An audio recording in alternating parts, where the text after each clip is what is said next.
Yep. All right.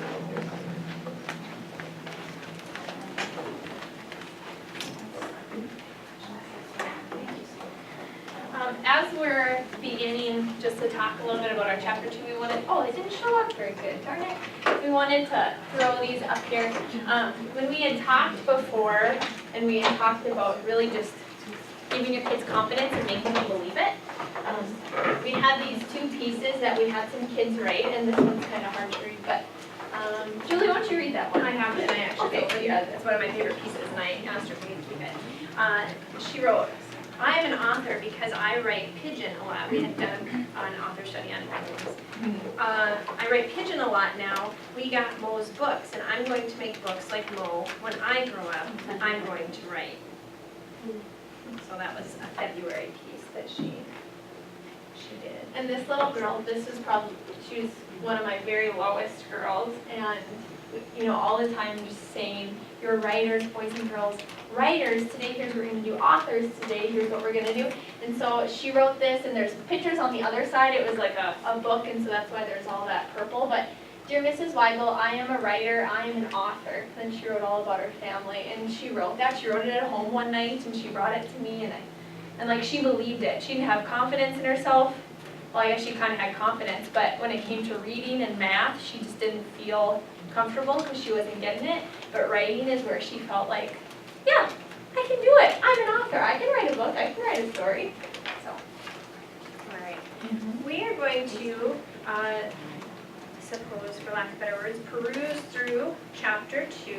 We'll just take a look at each section and see what you highlighted and point out a few things that we thought were worth highlighting. I don't think we have very introductory, but all right.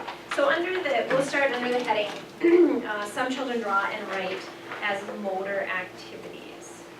And here again, as we go into it, this whole chapter, she'll give little snippets about the language that she uses. If you leave with one thing from this class, leave with some key language pieces that you're going to take back and use with your students. Say, I'm going to talk like that, because it will move you to great places with your writing instruction. So under that section, some children draw and write as motor activities. Anything that anybody highlighted or thought, oh, no, that spoke to me. The immersion in the idea that text carries a message. Yeah, I have that. I like that it said when children in this category, like it was talking about the kids that bring up scribbles, make a specialist point of assuming that the text must mean something, and that they always have meaning to them. But sometimes you just look at them and you're like, oh, you were just doodling, or often La La Land. So. And you set that tone with them. You lay that expectation out there.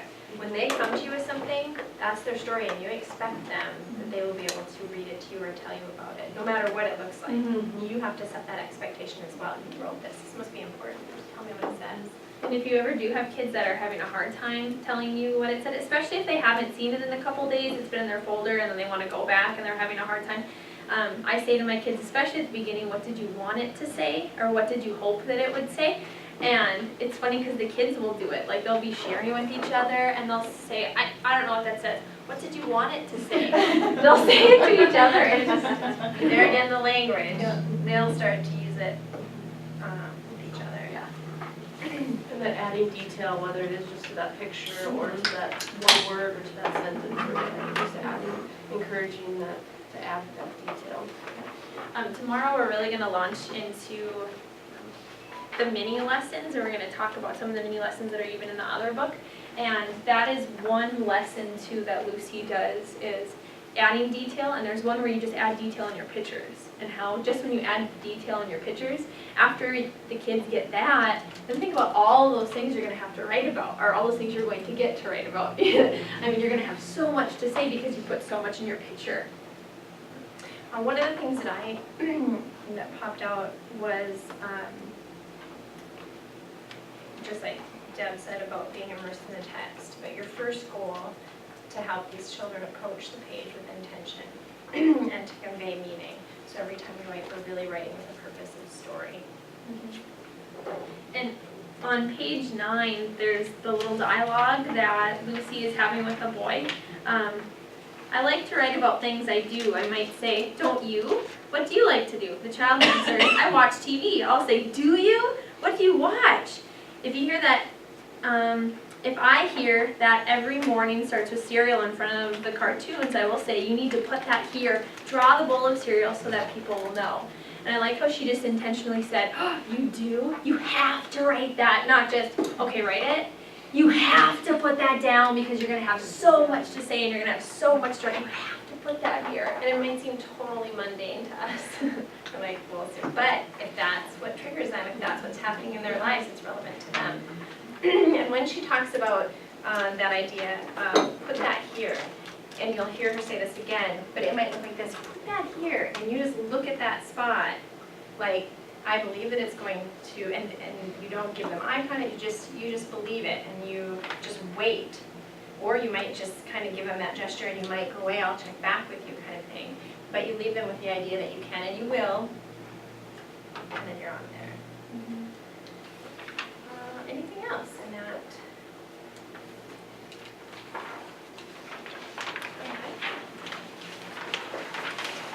Moving on to the section, some children can be meaning in their drawings.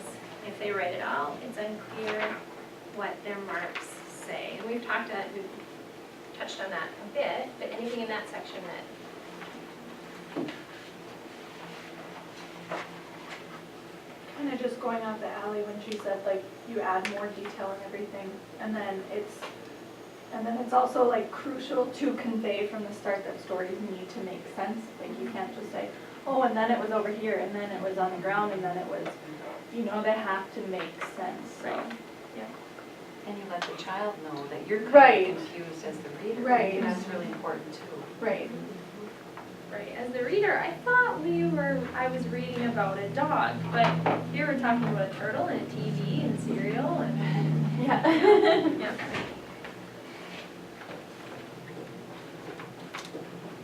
Coaching, that coaching piece of rereading what they have written, making sure that they go back and reread and that they can understand, so therefore when they do bring it up to somebody or show anybody else that they know what they're. And I love that, the things that you guys are sharing, the idea of adding detail, the idea that our story is cohesive, all of those things that you're thinking of, those all become mini lessons. They all become mini lessons. You might teach them once, you might teach them 5 times, and we'll get into that. But they are also your coaching and your conference pieces as you work with your children. So keep those tidbits, any little tidbit. Like I would say, oh, Sarah could really add, she's at a point where detail is important. She's at that step. That's where she needs to go. And that might be on my sticky note for my lesson to teach the next day. So all these little things that pop up, keep track of them and store them away and use them. And that kind of leads into, on page 11, that paragraph starting, if a child hasn't written it all, that idea that we nudge them. We nudge them, we set that expectation, we engage them in that conversation, even if it's what you ate for breakfast this morning. If that's what they can pull out of their little hat to get down on a piece of paper, great, we'll take it and just go with it. And next time you might nudge them for a little bit more. Or you might have your high kids, like my little girl who did the Ribbles. I'm going to nudge her to use the letters and the words that she already knows. There's a section here that says, if a child hasn't written at all, it is crucial to realize that this doesn't mean the child is hesitant or unable to write. Until we nudge a child a little bit, it's impossible to draw any conclusions from an absence of print. And my little girl, she still didn't recognize her numbers 1 to 10 at the end of the year, and everything was so difficult for her. And I remember looking at her writing at the end of the year, and I'm like, I just don't understand, you know, why isn't she doing this? Everyone else is, she has so much to say. And then it made sense to me, though, it just wasn't where she was. I mean, she just couldn't, she could not. She had so much to say, and she'd start, but then she'd start to ribble at the end of the year because it was so much for her. I mean, kindergarten was so hard for her, but it was so much for her in her little brain to even think of what she was gonna say, let alone write sentences and write a space and have it. That was so much for her. And on that note, when you offer a lesson on spaces, or you offer, that lesson may be for 5 of your kids. They're going to receive them as they can. You'll always be able to reference back, you can always teach it again if you see a bulk of your kids moving that way. But just because you teach a lesson on spaces, it's not old school where today, everybody uses spaces, and if you don't use a space, it's not that. It's that idea, you planted it, and you'll keep pushing them, and hopefully they'll get to that place, and they may or they may not.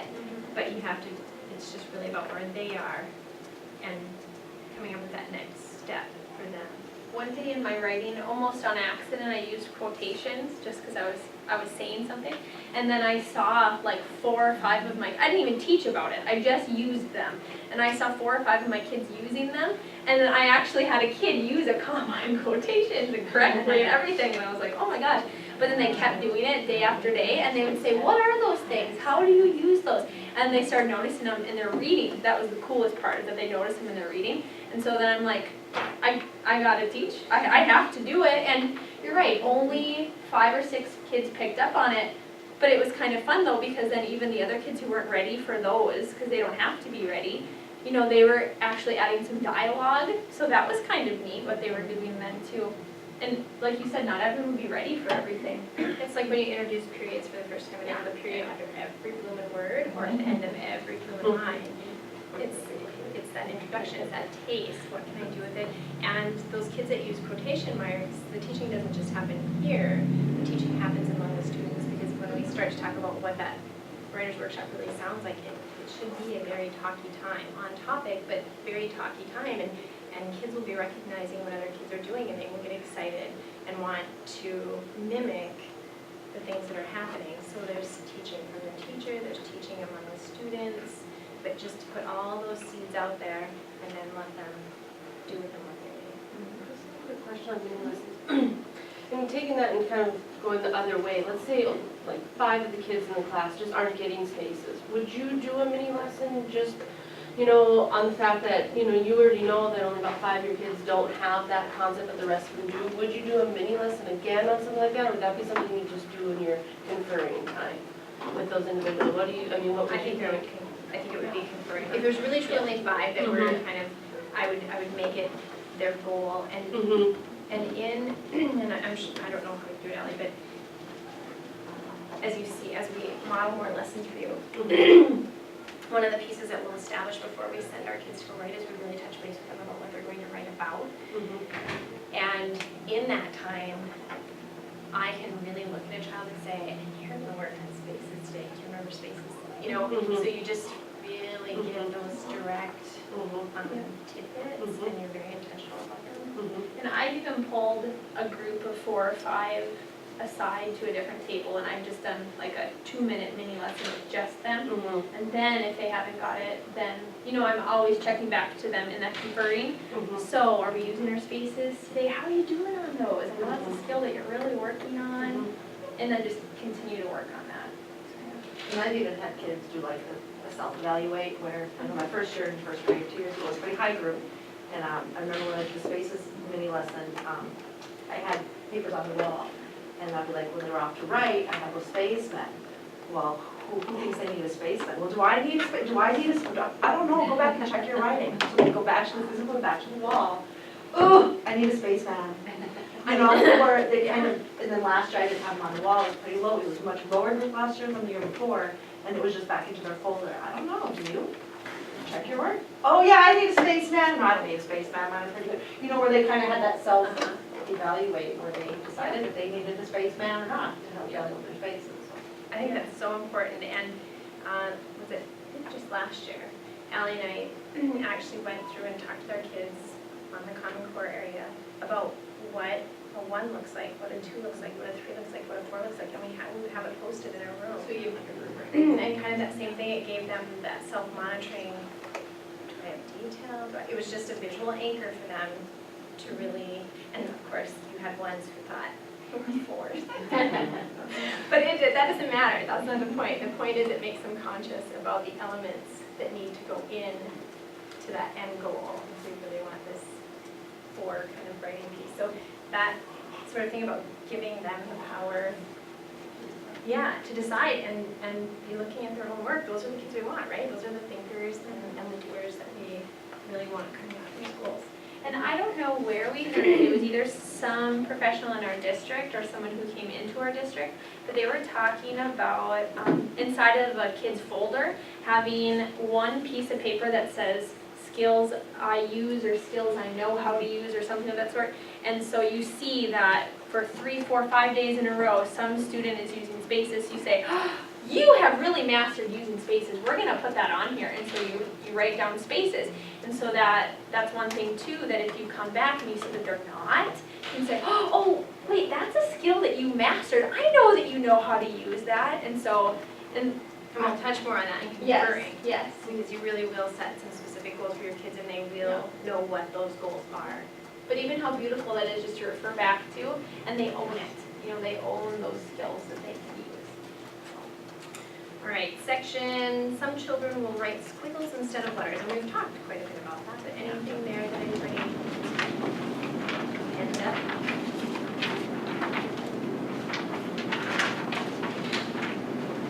I know what we said before too, that this isn't just important in kindergarten and first grade. How we said, especially if you'd have groups of kids who come up and they really haven't had a whole lot of writing, you might have a Ribbler in second grade. You might, and we might look at that and think, oh my goodness, how? How can they be doing that in second grade? But if they don't know what writing looks like, feels like, if they don't know the confidence that they can have in it, you might have a kid who just does that. And maybe not, but you might have. I came across one of my little girls last year with her visual spatial. She had no visual spatial sense. Her name would be written upside down and backwards. Marvelous storyteller. She would fill 3 pages and be able to tell you what she wrote, but and ended the year that way. And that's just a learning disability she'll have, until it finally comes. But it was amazing to watch her. Like we were doing like sleeve writing, like an activity on the floor in sleeves.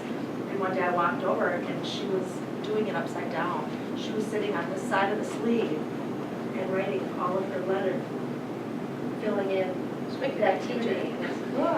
Yeah. I mean, just that. You must have visual supported spatial. her in that. Yeah. Because if she was feeling good about filling pages with her writing, that's the point, isn't it?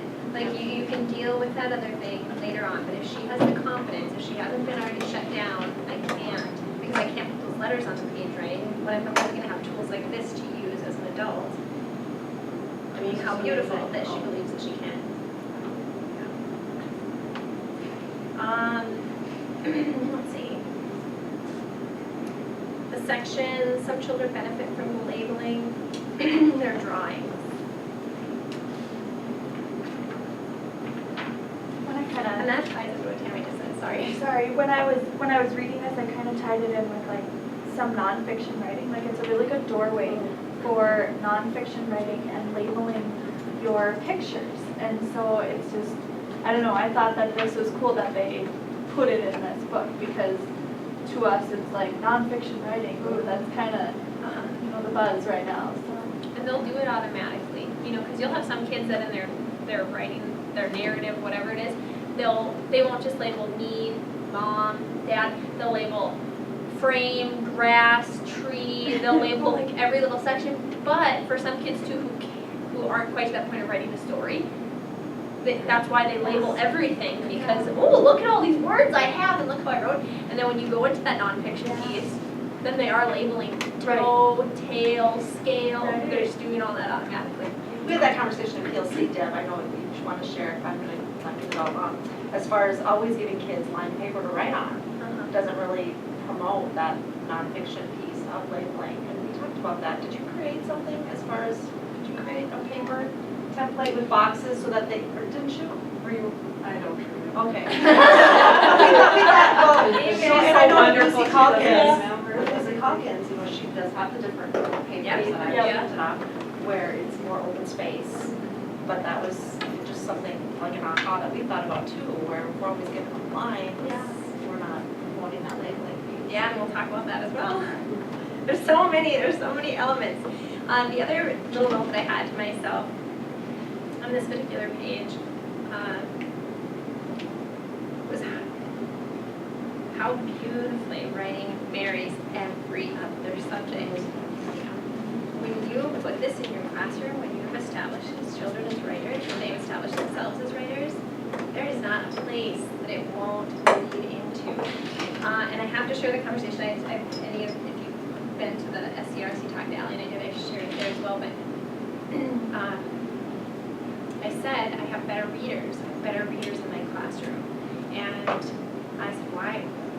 What's happening that I have better readers? Allie said, I have better readers too. I think it's because we're writing.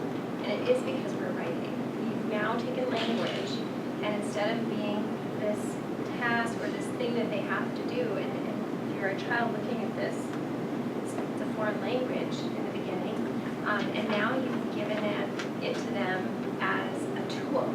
They have ownership in that language and in the letters and the words and telling their own story. So you've just enhanced their ability to read probably by tenfold. And the same thing with sharing their ideas and their thoughts in the science area, in the math.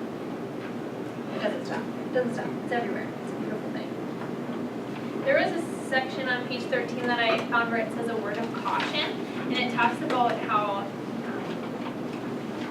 kids just copying, and how if you make it, you have to have your words, you have to have that down. They'll just pull from anywhere. They'll just, they'll just look and start, which it's good practice at the beginning. Just, okay, I can write my friends' names. This is about my friends. I'm going to write my friends' names. But if you kind of go about it more of a pressuring wise, that's what they'll do. They'll just start to copy. And I noticed that. My first year, there was one little boy. I'm like, oh my gosh, he's so capable. Why? And so I probably got mad. I'm sure I did. I probably got mad at it, and he probably felt it. And I noticed one day he was just writing his alphabet, and he could do so much more. And then I figured it out. Well, that makes sense. That's why, because I pressured him. I didn't just give him time to work it out and do what he needed to do. So a word of caution. We've been stopping it like when we read and when we do breaks and stuff. Awesome. Good idea. I wasn't mindful of it. Yeah, and that same thing like Tammy said, like had she, that little girl who was writing all backwards and willy-nilly, had she had really drilled in on that fact and not the fact that she was producing a story and sharing her thoughts, she could have squelched that child. That child could have been done. She would have internalized the idea that she couldn't write, and it could have been a very done deal for her. So we have to be careful. Tony Wagner, if you're here this afternoon, I believe we're going to show a little clip in the Common Core Literacy Academy. He talks a lot about the movement to the Common Core and how we have in the past placed such an emphasis on the right or wrong about things, rather than the acceptance of thinking about and learning from your mistakes. And I was in a kindergarten classroom last year, and I knelt down beside this little tiger who hadn't started writing yet. They were writing about Groundhog's Day. And he wanted to say, if I were the groundhog, I would see. And he wasn't getting anything down on his paper, so I knelt down by him and asked him, well, what are you thinking about? And he said, well, I'm trying to think of how to spell wood. And the little girl next to him jumped right up out of her seat, went over to a portable word wall, picked up the word W-O-R-D, and brought it over to him. And he said, no, I don't want wood, I want wood. And it was really humorous, but when you think about the impact of his reading ability and what he understood about words, even though he was mispronouncing because he couldn't say that R sound, he clearly in his mind had envisioned what that word should look like, even though he couldn't think of replicating the letters. It was a tremendous aha. It was just really exciting.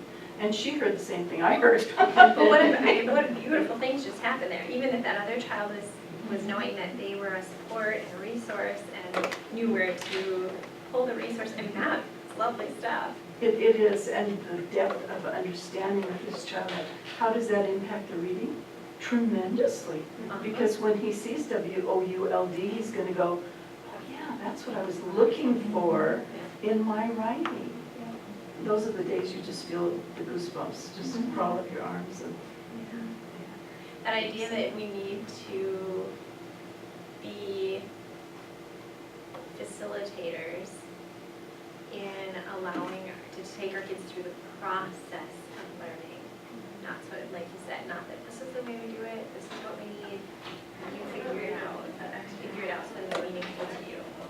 What do you do with those little kids that, because by second grade, they usually have in their mindset if they're a writer or not, and it's really hard to get them out of that Something mindset. bad for me, I And think. most of my class last year was like, I don't like to write. And so I turned it to like this free write time where they could write just whatever and draw pictures or whatever. But what do you, I mean, it wasn't until like the end of the year that they started to think of themselves like, I can do this, but they did it, but how do you you almost have to reprogram their minds. Right, no That pressure, but takes like it's 3-4 months. It's you. But, and there Hard. again, as this takes hold, which I just wholeheartedly hope that it does, as this takes hold and people are practicing it and offering it to their children and helping them believe what they are capable of, you won't have those students coming through, or you'll have a smattering of them that feel squished for whatever reason. But you're exactly right. You generate the enthusiasm. You generate the feeling of I can. You generate the feeling of we're going to support you as a learner in this process, and it's going to be fun and it's going to be delightful, and I can't wait to see what you do next. It's you. No pressure. And then all of that, when we keep talking about language, just how you address them. You know, keep calling them writers, keep calling them authors, keep calling them readers, keep calling them those things, because eventually it will sink in. And you will have kids that all year will say, I can't write, I'm not a writer, but it will start to sink in. And then when when they're complaining or something that they can't do it, they can't figure it out, and when one of their friends says it to them, they'll really get it then. I mean, I had one little boy, bless his little heart, but some days he really made me want to just pull my hair out and all over the place. him. Yeah. And one day, one day he was writing outstanding in his She's jealous. And he was writing, and I came over, and it was like the most he had ever produced all year for me. And I didn't get a whole lot out of him, you know, other times, but he just wrote that thing. And I said, how did you do that? How did you think to write all that on paper? He goes, I'm a writer. Like it was no big deal. And he was the one all year that was like, I can't do it. I don't know how to write. I don't know how to make a sentence, you know. But he goes, I'm a writer. Like it was no big deal. And then I stopped the class, which I usually don't do, but I stopped them and I was like, boys and girls, did you know that he's a writer? They're like, I am too! I'm an author! So, yeah. On stage. I think having that sharing time too is so important for them. It is. I think that sharing with their peers is really kind of helps lead them. And we'll talk about that as we get into specifically the component of your lesson time. And you're exactly right. That is a time where you set the norms as being very supportive in how we engage with one another, and really just jack them up. And you will find that the kid that can't even make a letter will still feel okay about sharing. They'll be very proud of what they do. So, I had some really good ones, and just non-risk takers this year with the writing process, and Deb had given me the Writer's Creed, and we just started saying that, and I said, don't say it until you believe it. And so they would stand up, and a lot of them, you know, they didn't want to say it right away. And then everyone was like, oh, I write. You know, and then they would chant, I'm a writer, I can make, you know, share my ideas, I can make a writing mistake and fix it later. And they started kind of chanting it to themselves, and they started writing, I'm a writer, you know, just to kind of see themselves as that. So that helped my kids a lot with gaining confidence. that's great. Any little thing you can new, especially because like you said, sometimes like they've just felt beaten down or they've seen that red ink all over their Or hate paper for that. so many years and so they're afraid to put anything down. And they're just afraid to be wrong. And to piggyback off of that, most of us as adults, now we're teaching writing, we have to shift too, because in our heads, the writing is all about that red ink. It's Yeah. all about the conventions, and it's Yep. not. That will come later, Mhm. that writing fluency, we have to just develop that. But we're so concerned about the conventions, we just have to let that go. But that's how we were taught, so it's hard. And a beautiful thing to go off of that in perspective is that as adults, if we really were to be putting together a professional piece, a published kind of piece, we would have the support of so many people, editors, librarians, peers. We would not do it. Yeah. Even technology. You Yeah, cannot right. do it all by yourself. So we need to remember that it's full of tools, life is full of tools. It's more about knowing and using the tools than it is about producing some finished, polished, pretty, perfect piece. I think that was the problem with my kids, is that I had brought back, I had lived with the teacher that was, had them the year before in first grade. And she goes, oh my gosh, you're not marking that wrong, or you're not, underlining it, or you're not. I said, no, I'm putting a star by it, it's a test. They wrote something down and they expressed their thoughts. And she's like, oh no, I do this. And she took this little kid's paper and tore it like to pieces. I was like, for second grade. I did that in first grade. I was like, oh, like this is why. And I swore to from that day on, I always was like, great thought, talk to me more about this and just, but I wanted to cry for them, and I said, no wonder you don't want to write, because somebody's nitpicking it apart.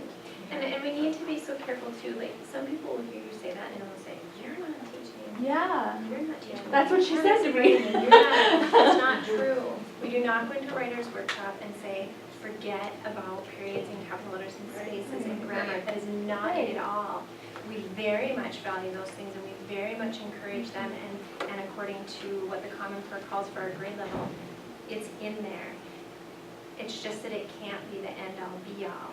Our first job is to get them to believe in what they do, and then if they believe, they'll do anything you ask them to do. Like stuff that seemed tedious and icky that they had to write about, no big deal when you're a writer. So I've heard teachers, they said, well, you're not teaching. Yes, we are. Yes, we are. We're just not cramming it down their throats and marking up their papers with red pen. But yes, we are. We very much have those expectations of them. I think too, Julie, when you gave the example of looking down at their writing and where their writing is going to be and saying, now do it, and walking away, is a clear sign that you have every bit of confidence in their ability to project their thoughts on paper. Where if I stay there and I go, now, what's the first sound you're going to hear now? And then I'm projecting on them that I don't have the confidence that they can do it. And once you walk away, that was just such an aha for me when I started reading some of Lucy's work. That is empowering. And another mini lesson. Yes. That's why we do a mini lesson called Be Brave. Like when you come to those really huge words or those things that seem, or the ideas seem so big, like how can I ever write that much? We do a lesson called Be Brave, and then you're a brave writer, and you can do it. You just do the best you can, and we're going to help you get through it. And we do a lesson on it. So any little obstacle that you meet with your kid, where you say, well, this is happening, it's a mini lesson. Teach it. Teach it right there. It's kind of a couple of epiphanies I had too, is like 15 years back in the day, starting 5th grade, when DOL, I think it's still out there, it's hard to imagine, but, it was like, I had A, we took grade on it. They were letter grade A DOLers, I call them, but they couldn't write me a paragraph. So they're just making those connections, and I'm having them toying with the same idea with spelling. Really? What's the point of spelling tests? But it's what parents know, and it's what, some kids really strive on, And we're not saying that it's not important. No, it's not important. But there's a place for it Right. where it becomes meaningful for a child to convey a message. And so I better go back and make sure now, really this piece of is important, I want others to read it. Spelling really matters now, because if I check your journals, or your notes to yourself, and I grade you on spelling, well, some of them are great, but if you check mine, I won't be so good. I hit spell check every time before I send a message. Or, you know, we did a lot with word families last year, as well as step words, we were more so focusing on certain word families every week, and, you know, they'd get an A every Friday on the ACK and the AB and all the word families, but then in their writing, Would they put sound something? ACK, remember? Hey, you got them all right, ACK. You know, that carryover is just not there, so it's And just what we, wasted time. yes, and what we know about development is that a lot of times when we're acquiring a new skill, we'll drop off some of the skills that we had, and then it will come together. And then we'll start a new skill, and we'll lose a couple, we don't lose them, but they, I don't know, they become misplaced or something, and then we bring it all together. So that application in the writing, that I can do ACK, it'll click if we keep nudging them along. And there'll be a point where you say, you did those words, aha, Yeah. you know? But it can't be the end all be all of what you're trying to do. Good conversation. And it says at the bottom of page 13, that thing, within 3 or 4 weeks of opening of school, kindergarten children will have enough of an emerging knowledge of letters and sounds that we can teach them to label their drawings. So they're already talking about a specific lesson, so obviously they're writing probably before that, with maybe just the picture, right? telling their story. And then we're stretching all the sounds, those are a lot of mini lessons too. Oh, mini, okay, just so that you can kind of, when we talk about mini lessons. We were deciding which ones we wanted to plug in and for you to see. So I decided I'd just start jotting down some of the mini lessons that crop up during the year. And this was just what came to mind. So, And we have a whole nother list. we have a whole nother list. So you are never for lack of instruction ideas. And you can start here, you can start with these books to pull your lessons. You can pull from the Linda Hoyt books that we have.